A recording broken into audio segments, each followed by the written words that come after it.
2 वर्षापूर्वी अशोकनगरमध्ये एका श्रीमंत घराण्यामध्ये आरती सून बनून आली आणि आपल्या सासूरवाडीची लाडकी सून बनली. तिची सासू, सासरे, पती, दीर, नणंद सगळेच तिला खूप पसंत करायचे. एके दिवशी जेव्हा तिचा नवरा कामावरून घरी परतला तर पाहिलं की त्याच्या घरामध्ये 2 आरत्या होत्या. रूप, रंग, चेहरा मोहरा सगळं काही एकसारखं. दोघींना बघून तो हैराण झाला. मी आहे तुमची पत्नी आरती. नाही, तुमची खरी पत्नी आणि ह्या घराची सून मीच आहे. आरती मीच आहे. घरातल्या प्रत्येक सभासदांनी प्रयत्न केला पण कोणीही खऱ्या आरतीला ओळखू शकलं नाही. ही दुसरीच मुलगी माझी बायको आहे. नाही, ही पहिलीच माझी बायको आहे. नाही, बहुतेक दुसरी. ओहो, कुठली माझी बायको आहे नेमकी? या दोघी तर एक समान दिसत आहेत, परंतु खरी वहिनी कोण आहे हे कसं बरं कळणार? ओह, काहीच कळत नाहीये. जेव्हा आरतीची सासू सुलोचना यात्रेहून परतली तेव्हा ती पण त्या दोन्ही आरतींना पाहून चक्रावली. ह्या दोघींपैकी एकच माझी सून आहे आणि दुसरी नकली आहे. पत्ता तर लावावाच लागेल की माझी खरी सून आरती कोण आहे. सुलोचनाने दोघींना जवळ बोलवलं. सुनबाई, मला माझ्या आवडीचा चहा प्यायचा आहे. दोन्ही सुना गेल्या आणि आपल्या सासूसाठी चहा बनवून आणला. परंतु सुलोचनाने तो चहा पिण्याच्या ऐवजी तो चहा फेकून दिला. आई, तुम्हाला चहा नाही आवडला का? मी दुसरा चहा बनवते. चहा तर चांगला होता, तरीही तुम्ही तो फेकून दिला.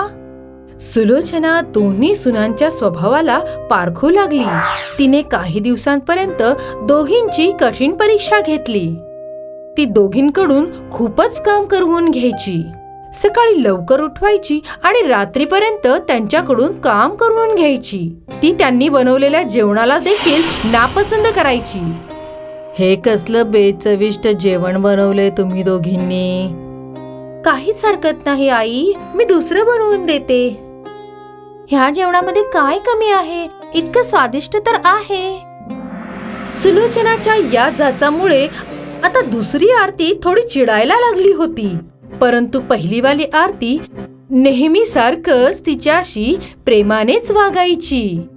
मग एके दिवशी सुलोचनाने त्या दोघींना बोलावलं. आज संध्याकाळी आपल्या घरी पाहुणे येणार आहेत. त्यांच्यासाठी तुम्हा दोघींना 5-5 लिटर खीर बनवायची आहे. तुमच्यापैकी जो कोणी स्वादिष्ट खीर बनवेल तीच माझी खरी सून असेल आणि तिनेच बनवलेली खीर जेवताना मी सगळ्यांना वाढेन. दोन्ही बायकांनी खीर बनवायला सुरुवात केली. संध्याकाळ झाली परंतु घरात कोणीच पाहुणे नाही आले.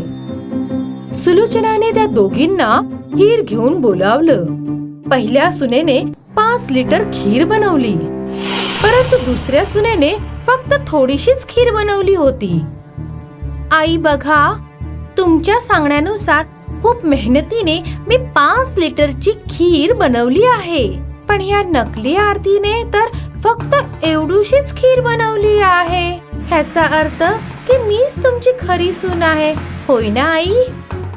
एवढं ऐकून खरी सून रडायला लागली.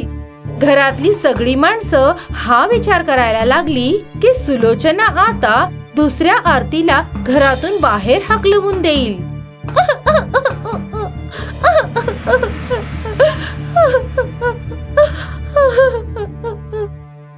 पहिल्या आरतीने तिने खूपच मेहनतीने आणि आपल्या आवडीने सगळं काही काम केलं. तिने 5 लिटर खीर पण बनवली म्हणून ती ही स्पर्धा जिंकली आहे. परंतु माझी खरी सून तर ही दुसरी आरती आहे. सुलोचनाने जे सांगितलं ते ऐकून दोन्ही आरती आणि बाकी लोक हैराण झाले. दुसरी आरती रडत रडत आपल्या सासूच्या गळ्यात पडली.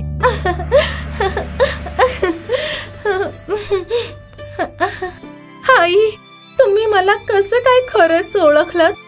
पाहुण्यांसाठी 5 लिटर खीर तर खूपच पुरेशी आहे, पण फक्त एक स्पर्धा जिंकण्यासाठी खीर वाया घालवणे मला चांगलं नाही वाटलं, म्हणून मी कमी खीर बनवली. मला माहित आहे सुनबाई, मी माझ्या सुनेचे गुण चांगलेच ओळखते. ह्या नकली आरतीने फक्त स्वतःला असली साबित करण्यासाठी जितकं आहे त्यापेक्षा जास्त चांगलं वागण्याचं नाटक केलं, परंतु तू आपल्या स्वभावाच्या अनुसारच राहिलीस.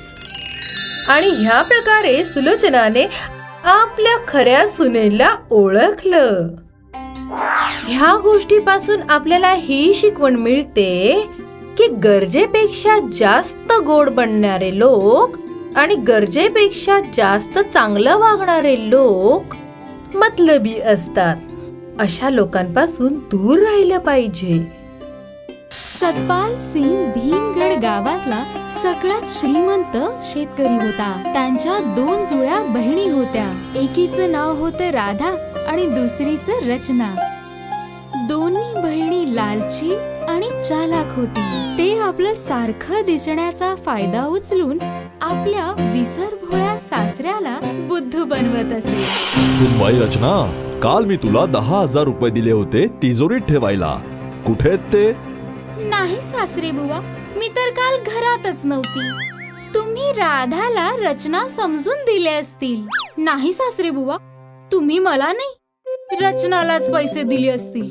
ही काय परेशानी आहे? मला तर आठवत सुद्धा नाहीये की मी 2 सुनांपैकी नेमके कुणाला पैसे दिले. आता मी पैसे नेमकं कुणाला मागू?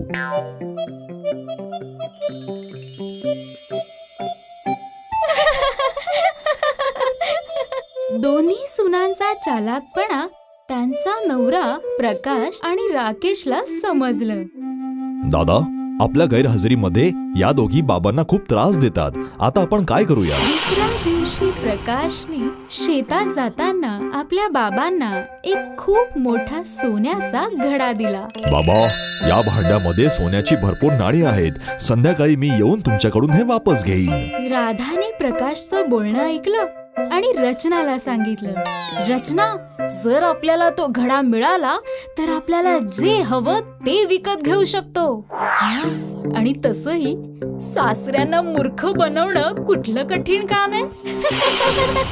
मग दोन्ही बहिणींनी एक षडयंत्र रचलं. सासरे बुवा, चाय. सुनबाई, मी तर कुणाला चहा मागितला नव्हता. तुम्हीच तर चहा आणायला सांगितलं होतं. मी? मला आठवत का नाहीये? सासरे बुवा, तुम्हाला तर काहीच आठवत नाही. मग तुम्ही हा किमती घडा कसं सांभाळू शकता? याला मला देऊन टाका. ठीक आहे सुनबाई रचना, तू हे भांड सांभाळून ठेव. सोन्याच्या घरामध्ये रचनाला 10 सिक्के मिळाले, ज्यामधले तिने 5 सिक्के राधाला दिले. प्रकाशने तर सांगितलं होतं घड्यामध्ये 100 सिक्के आहेत. संध्याकाळी प्रकाश आणि राकेशने घरी येऊन सतपालकडे घडा मागितला. तेव्हा सतपालने घडा रचनाला दिल्याचं सांगितलं, पण नेहमीप्रमाणे दोन्ही जुळ्या बहिणींनी नकार दिला. नाही, सासरे बुवांना विसरण्याची सवय आहे. काल तर मी पूर्ण दिवस स्वयंपाकघरात होते. तो घडा कदाचित राधाला दिला असेल. नाही नाही, मला नाही दिला. कदाचित कुठेतरी ठेवून विसरले असतील. दोन्ही सुनांची गोष्ट ऐकून सतपाल नेहमीप्रमाणे अस्वस्थ झाले की आता तो घडा कोणाकडे मागेल. बाबा, तुम्हाला एक भांड सुद्धा नाही सांभाळता आलं. त्याच्यामध्ये सोन्याची 100 नाणी होती. आपलं किती मोठं नुकसान झालंय. 100 सिक्क्यांची गोष्ट ऐकून राधा चकित झाली, कारण तिला तर रचनाने फक्त 5 सिक्के दिले होते. रागामध्ये रचना सोबत ती भांडू लागली. अच्छा, तर मला 5 सिक्के देऊन तू बाकीचे 95 सिक्के स्वतः ठेवून घेतलेस. रचना, तू तर खूप मोठी खोटारडी आणि लालची निघालीस. मी खोटं नाही बोलले.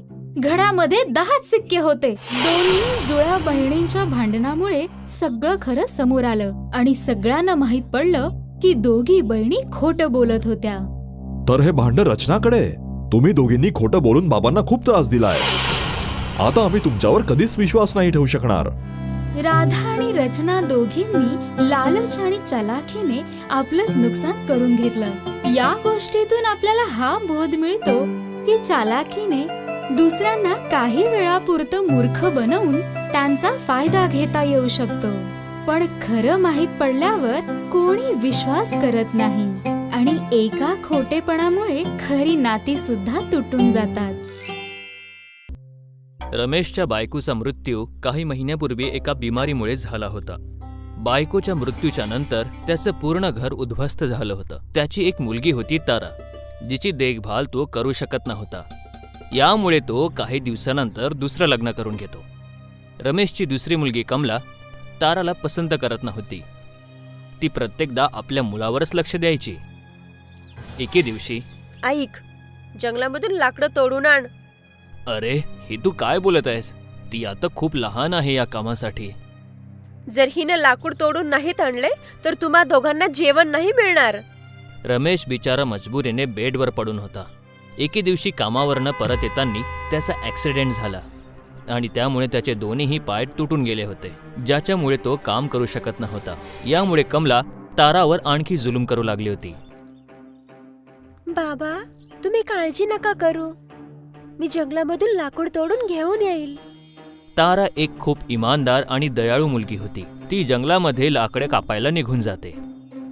खूप दूरपर्यंत निघून गेल्यावर ती थकून जाते आणि एका झाडाच्या खाली बसून जाते. तेव्हा त्या झाडाजवळ एक माणूस येतो आणि झाडाला कापू लागतो. हे बघताच, अरे, तुम्ही या झाडाला नाही तोडू शकत. हट माझ्या समोरून, नाहीतर तुला पण कापून टाकेन. मी तुमचं नाव राजाजीला सांगेल, मग तुम्हाला काय करायचे तुम्ही करा. हे ऐकताच तो माणूस तिथून निघून जातो आणि तेव्हा झाड म्हणतो, बाळा, तुझा खूप खूप धन्यवाद. आज तू माझा जीव वाचवलाय.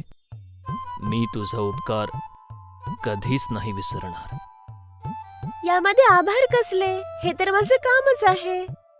तारा हे म्हणताच निघून जाते. थोडं समोर गेल्यावर तिला एक म्हातारी बाई नजर येते. ती पाणी पाणी म्हणत असते. पाणी. तारा तिच्याजवळ जाते आणि, काय झालं आजी? बाळा, मला खूप तहान लागलीये. इथे जवळच एक विहीर आहे, पण मी तिथेपर्यंत जाऊ शकत नाहीये. आजी, मी जाऊन पाणी घेऊन येते. नंतर तारा एका विहिरीजवळ जाते आणि पाणी काढण्यासाठी एक बाल्टी टाकते. तेव्हा, ए मुले, तू माझ्यातून पाणी नाही काढू शकत. पण का? तुमचं कर्तव्य आहे तहानलेल्याची तहान भागवणं. मी तुला एकाच शर्तीवर पाणी देणार आहे, जर तू माझ्या तुटलेल्या भागाचं बांधकाम करशील तर. हे बघताच ताराचं लक्ष तिथे असलेल्या एका मातीवर पडतं आणि लवकरच ती त्या मातीच्या सहाय्याने त्या विहिरीला ठीक करते. हे बघून ती विहीर खुश होते आणि, तुझा खूप खूप धन्यवाद. मी इथे आलेल्या कित्येक लोकांना सांगितलं की याला ठीक करा, तरी पण कोणीच माझं ऐकलं नाही. पण तू करून टाकलं. तुझा पुन्हा धन्यवाद. त्यानंतर तारा पाणी घेऊन त्या म्हातारी बाईजवळ जाते आणि तिथे तिला पाणी पाजते. पाणी पिऊन ती म्हातारी बाई तिला आशीर्वाद देते. तारा समोर लाकडं घेण्यासाठी निघून जाते. थोडं समोर गेल्यावर तिची नजर एका सशावर पडते, ज्याच्या पायामधून रक्त निघत होतं. तारा त्या सशाजवळ जाते आणि, अरे, तुझ्या पायातून हे रक्त काय येते? ते जंगलामध्ये इकडे तिकडे जाताना माझ्या पायाला लागलं होतं. तारा लवकरच आपल्या फ्रॉकचा एक तुकडा फाडते आणि सशाला बांधते. हे बघता ससा खूप खुश होतो आणि तिचं खूप धन्यवाद करतो. त्यानंतर तारा समोर निघून जाते आणि बघते तर काय, समोर खूप मोठ्या लाकडांचा ढेर लागलेला आहे. तारा लवकरच लाकडं उचलते आणि घराकडे निघून जाते. तेव्हा उचलत्या वेळेस ताराचा फ्रॉक खराब होऊन जातो. हे बघताच, अरे, माझा तर फ्रॉक पूर्ण खराब झाला, पण आई मला खूप मारेल. असा विचार करत ती निघतच असते की तिला तो ससा तिला तिथेच दिसतो. ससा पळतच तिच्याकडे येतो आणि, मी तुझं इथेच वाट पाहत होतो. तुझ्यामुळे माझं हे लागलेलं एकदम ठीक झालं. तुझे खूप आभार. यामध्ये आभार कसे? तारा खूप चिंतेत वाटत होती. हे बघून ससा तिला विचारतो. तू चिंतेत का वाटत आहेस? तारा सशाला सगळ्या गोष्टी सांगते. हे ऐकताच सशा आपल्या शक्तीने एक सुंदरसा फ्रॉक देतो.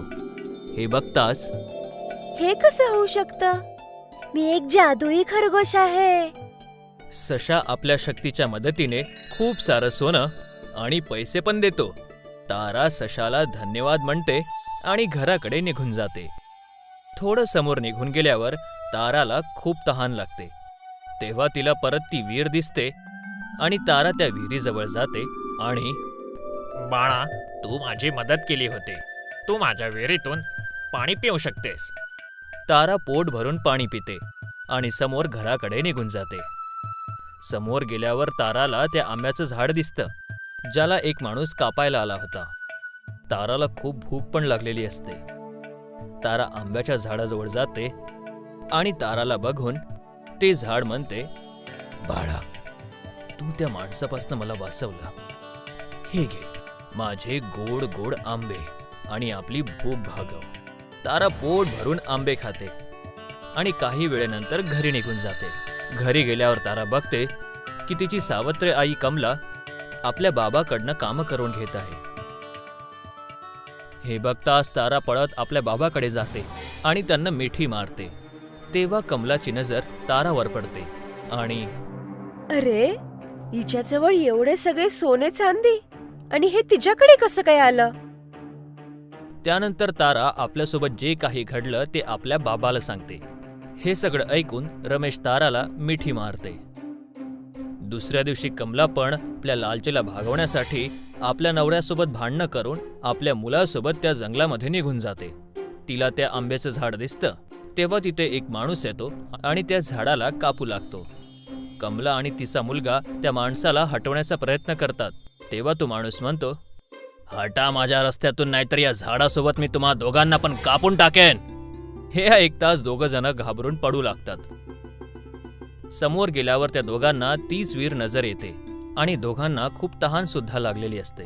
कमला विहिरीमधून आपल्या मुलाला पाणी आणायला सांगते, पण तिचा मुलगा खूप आळशी होता, त्यामुळे पाणी आणण्यासाठी मना करतो आणि कमला स्वतः विहिरीमधून पाणी काढण्यासाठी निघते. आणि तेव्हा तुम्हाला पाणी तेव्हाच मिळेल जेव्हा तू माझ्या विहिरीची बांधकाम करशील. हे ऐकताच कमला आणि तिचा मुलगा समोर निघून जातात. समोर त्यांना ससा दिसतो, ज्याला जखम झालीये. ससा मदतीसाठी विचारतो, तर कमला त्याला रागाने उचलून तलावात फेकून देते. एकतर पूर्ण दिवस निघून गेला, सकाळपासून काही खाल्लं नाहीये, आणि जो बघाव तो मदत मागतोय. थकून भाकून जेव्हा ते घरी जायला निघते तेव्हा त्या दोघांना तो ससा दिसतो आणि तो सोन्याच्या ससामध्ये बदलून जातो. हे बघताच कमला जशी त्या सशाजवळ जाते तर तो ससा पळून निघतो. त्यानंतर कमला आपल्या मुलासोबत विहिरीजवळ पाणी प्यायला जाते, तर विहीर त्या दोघांनाही पाणी पिऊ नाही देत. दोघंही उपाशी समोर निघू लागतात की तेव्हा त्या दोघांना ते आंब्याचं झाड दिसतं आणि जसे ते आंबे तोडायला लागतात ते झाड खूप उंच होऊन जाते. जेव्हा मी खूप संकटात होतो तेव्हा तू माझा जीव नाही वाचवला. आता निघा इथून. हे देवा, आता मी काय करू? कमलाचं लालच आणि चुकीच्या व्यवहारामुळे आज तिच्याजवळ काहीच नाही उरलं. दुसरीकडे तारा आणि तिचे वडील आरामात जीवन जगत होते.